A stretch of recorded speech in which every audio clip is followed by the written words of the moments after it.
255 அரசியல் கட்சிகளின் நிதி ஆதாரத்தை விசாரிக்குமாறு 255 அரசியல் கட்சிகளின் பட்டியல் வருமான வரித்துறைக்கு அனுப்பப்பட்டுள்ளது. இது தொடர்பான தகவல்களை எமது டெல்லி சிறப்பு செய்தியாளர் சலீமிடம் கேட்கலாம். சலீம், இப்போ இந்த திடீர் முடிவு எடுக்கிறதுக்கு என்ன காரணம்? இது குறித்து விரிவா சொல்லுங்க. யாராவது அரசியல் கட்சி நடத்தணும் அப்படின்னு சொல்லி முடிவு பண்ணிட்டா முதல்ல என்ன பண்ணணும் அப்படின்னா தேர்தல் ஆணையத்தில் போய் பதிவு பண்ணணும். அந்த மாதிரி இந்தியாவில் பதிவு பண்ணியிருக்க கட்சிகளின் எண்ணிக்கை எவ்வளவு தெரியுமா? சுமார் 1800 கட்சிகள் அந்த மாதிரி போய் பதிவு பண்ணியிருக்காங்க.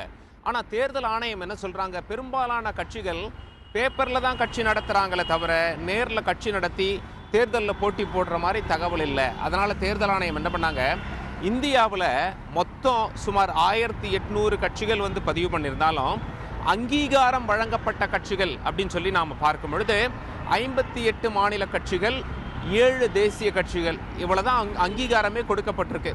தேர்தல் ஆணையம் என்ன சொல்றாங்க, பெரும்பாலான கட்சிகள் கடந்த 10 வருஷத்துல தேர்தலில் போட்டியே இடல, ஆனா கட்சி நடத்துறேன் அப்படின்னு சொல்லி வராங்க. 2005 யாரெல்லாம் இப்படி போட்டியிடல அப்படின்னு சொல்லி முதற்கட்ட பட்டியல் எடுத்திருக்காங்க. சுமார் 255 கட்சிகளை அந்த மாதிரி எடுத்து அங்கீகாரம் அந்த கட்சிகளுக்கு கிடையாது, அது மட்டும் இல்லாமல் லிஸ்ட்ல தான் எடுத்துட்டோம் அப்படின்னு சொல்லி தேர்தல் ஆணையம் சொல்றாங்க. இந்த நடவடிக்கை எடுக்க காரணம் என்ன, எதனால இன்கம் டேக்ஸ் டிபார்ட்மெண்ட்டுக்கு அனுப்பணும் அப்படின்னு சொல்லி நாம பார்க்கும் பொழுது, தேர்தல் கட்சி அதாவது அரசியல் கட்சிகள்லாம் வரி கட்ட வேண்டிய அவசியம் கிடையாது. தனிநபர் அல்லது நிறுவனம் போன்று அவங்களுக்கு அவசியம் கிடையாது, வரியே கட்ட வேண்டாம்.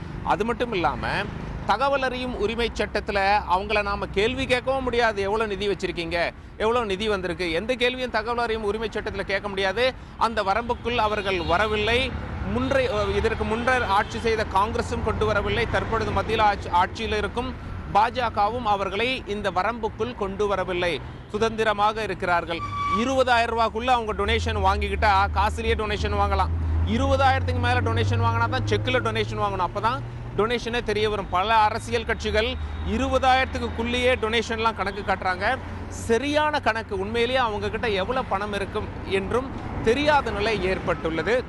500 ரூபாய் 1000 ரூபாய் சிக்கல் வரும்போது கூட தனிநபருக்கும் மற்றும் நிறுவனங்களுக்கும் எவ்வளவு பணம் வச்சிருக்காங்க அப்படிங்கிற கணக்கை வெளிப்படையாக கொடுக்க வேண்டி வந்தது. ஆனால் அரசியல் கட்சிகள் உண்மையிலேயே பழைய 500 1000 ரூபாய் நோட்டுகள் எவ்வளவு மாற்றியுள்ளார்கள் என்ற கணக்கும் கிடையாது. இந்த சர்ச்சைக்கு நடுவில் தேர்தல் ஆணையம் என்ன சொல்லிட்டாங்க, தேர்தலில் போட்டியிடுறவங்களாவது பரவாயில்ல, போட்டியிடாத அரசியல் கட்சிகளின் நிதி ஆதாரத்தை விசாரிக்க வேண்டும். தேர்தலையே போட்டியிடல, நிதி எப்படி வருகிறது, எப்படி நிதியை செலவு செய்கிறார்கள், என்னதான் கணக்கு இருக்கிறது என்பதை வருமான வரித்துறை விசாரித்து நடவடிக்கை எடுக்க வேண்டும் அப்படின்னு சொல்லி 255 அரசியல் கட்சிகளுடைய லிஸ்ட் அனுப்பிட்டாங்க. சலீம், இப்ப இந்த பட்டியல்ல தமிழகத்தில் உள்ள எத்தனை கட்சிகள் இந்த பட்டியல்ல இடம்பெற்றிருக்கு, இது குறித்து சொல்லுங்க. இந்த பட்டியல்ல ரொம்ப அதிகமா இருக்க மாநிலம் அப்படின்னு சொல்லி பார்க்கும்பொழுது டெல்லி தான். மொத்தம் 52 அரசியல் கட்சிகள் இருக்கிறது. அதுக்கப்புறம் இந்தியாவிலேயே மிகப்பெரிய அதிக மக்கள் தொகை கொண்ட மாநிலம் அப்படின்னா உத்தரப்பிரதேசம், அது 2வது இடத்தில் இருக்கிறது. 3வது எது தெரியுமா, நம் தமிழகம் தான். இந்த 255ல் 39 அரசியல் கட்சிகள் இருக்கின்றன. ஒரு சில பேர் படிக்கிற நீங்களே பார்க்கலாம், நிறைய கட்சிகள் மக்கள் கேள்விப்பட்டிருக்க வாய்ப்பு கிடையாது. அந்த பட்டியலில் வரும் கட்சிகள் என்ன அப்படின்னா, அனைத்திந்திய எம்ஜிஆர் கட்சி, கொங்கு நாடு மக்கள் கட்சி ஈரோடு டிஸ்ட்ரிக்டில் மேட்டூர் ரோட்டில் இருக்கிறதா சொல்லியிருக்காங்க, டெமோக்ராட்டிக் ஃபார்வர்டு பிளாக், திராவிட தெலுங்கர் முன்னேற்ற கழகம், அது மட்டும் இல்லாமல் திராவிட மக்கள் காங்கிரஸ், கிராம முன்னேற்ற கழகம், ஐக்கிய மக்கள் முன்னேற்ற கழகம், காஞ்சி அறிஞர் அண்ணா திராவிட மக்கள் கழகம், எம்ஜிஆர் கழகம், எம்ஜிஆர் முன்னேற்ற கழகம், மக்கள் நல உரிமை கழகம், மக்கள் தமிழ் தேசம், மக்கள் விழிப்புணர்வு இயக்கம், மறுமலர்ச்சி தமிழகம், மூவேந்தர் Munnetra Kazhagam, people justice party, Rajiv மக்கள் கட்சி, ராம்ராஜ்ய மார்க், தமிழ் மாநில காமராஜ் காங்கிரஸ், தேசிய கிராமிய தொழிலாளர் காங்கிரஸ், தமிழ்நாடு பீப்புள்ஸ் பார்ட்டி, தமிழர் கழகம், தமிழக முன்னேற்ற முன்னணி, தமிழக ராஜீவ் காங்கிரஸ், தாயக மக்கள் கட்சி,